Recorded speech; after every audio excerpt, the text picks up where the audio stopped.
One of the key challenges facing the Donald Trump administration will be tackling Islamic State. And in the White House, the press secretary now says that Washington's open to joint strikes with Russia against the terrorists.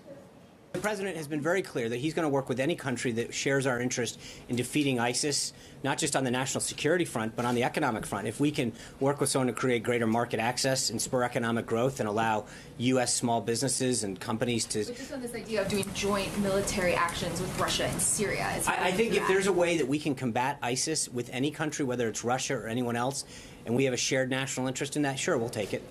The declaration comes after months of rejection from the Obama administration of any form of cooperation with Russia over Syria. Until now, the U.S. and Russia have taken very different approaches to fighting ISIL and other extremists in Syria, where numerous rebel factions are still battling against the Assad government.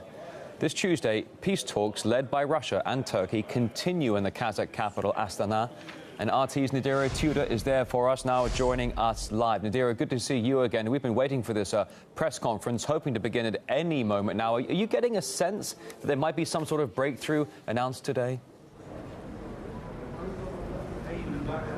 Well, I can't predict, and I'm not going to predict until the final press conference, but we have had some latest news just in now. Russia, Iran and Turkey are currently working on the final document, but the opposition are not ready to sign it. However, on a good note, they have said that they really do want a truce. So let's take a listen.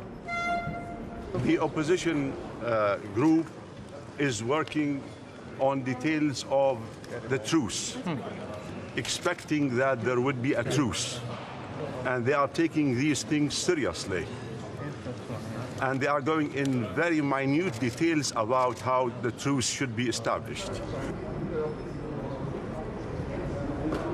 He also added that there will be no progress in the dialogue on the political transition in Geneva, with no agreement at the Astana talks. Now, I do need to stress that these talks are unprecedented because they've managed to get very conflicting sides at the same time, at the same table, which is, you know, totally unexpected. We've certainly all been in shock here at Astana.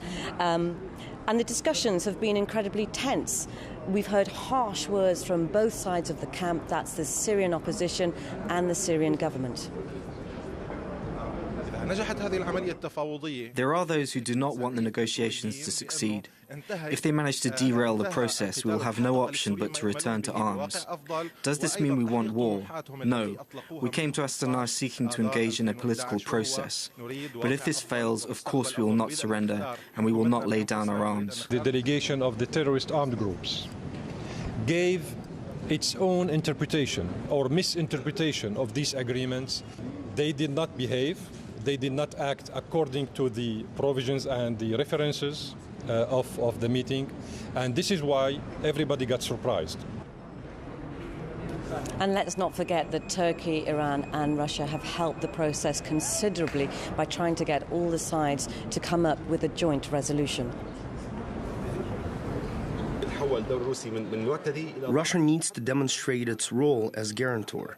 There are specific obligations, and we're monitoring their fulfillment. If guarantor states meet their obligations and make the Syrian regime, Iran, its fighters, join the agreement, this will help to restore peace. Despite a heated dispute at the beginning, the parties have taken a sensible approach to the crisis. Now, the UN Special Envoy de Mistura has stated that he is fully behind the peace process here in Astana. And all I can say now is that the journalists, the hundreds of journalists who have travelled worldwide for these talks, are waiting for those negotiators to come up with a final decision or result. And we're waiting for that final press conference, so I'll keep you updated. All right, RT's Nadira Tudor in Astana. Thank you. Well, meantime, despite all the current peace efforts, sceptical voices are being heard coming from the EU. The German Foreign Minister Frank-Walter Steinmeier thinks real progress can only be made when the Syria talks resume in Geneva. We're here in Astana as observers. These talks can only be an intermediate step. In my view, a political solution for Syria can only be reached at the negotiations in Geneva, in the attendance of the International Support Group. Well, we spoke to several experts who think the Astana talks are a potential game changer for everyone involved with Syria. It's monumental. First of all, you have the opposition sitting right across the table from the Syrian government. It's been a combination of diplomacy and military action, the so-called hybrid approach to foreign policy. And also the United States now has different representation, and the opposition realizes they're not going to be getting the backing that they once had from the Obama administration. The Obama people were specifically excluded from these talks, but then they indicated, but if Trump wants to send somebody, they can. Well, they decided not to. They just said, we'll just have the American ambassador there, Mr. Kroll, as an observer. I think that's appropriate. I think we're willing to let the more involved parties take the lead, but we'll then team up with the Russians to hammer the terrorists.